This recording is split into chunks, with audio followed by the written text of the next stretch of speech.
Want to set a personal record in the gym this year that matters more than all the personal records you've ever set in your entire life?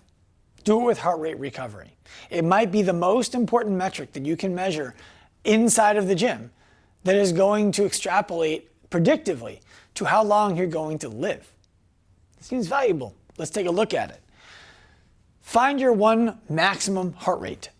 220 minus your age, in my case 32. My maximum predicted heart rate is 182 beats per minute. 85% of that is the zone at which we want to train to begin this test. So for me, that's going to be 155 beats per minute. I took 182 times 0.85, 155 beats per minute. Once I've hit 155, my time starts. 2 minutes at the 85% pace on a monostructural exercise. That means you're doing a single thing, jogging, walking, rowing, not a mixed modal where you're combining a bunch of different exercises where your heart rate's doing this. One exercise for 2 minutes, holding a pace at 85% of your predictive heart rate max.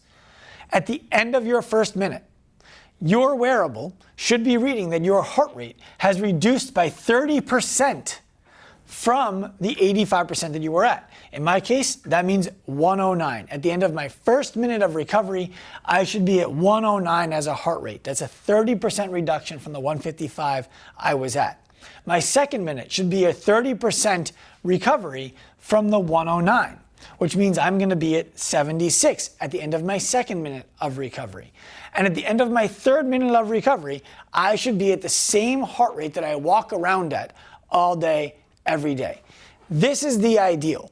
There is actually very clear evidence that if your heart rate reduces by less than 12 beats per minute in the first minute after you stop this exercise, your risk of mortality is severe.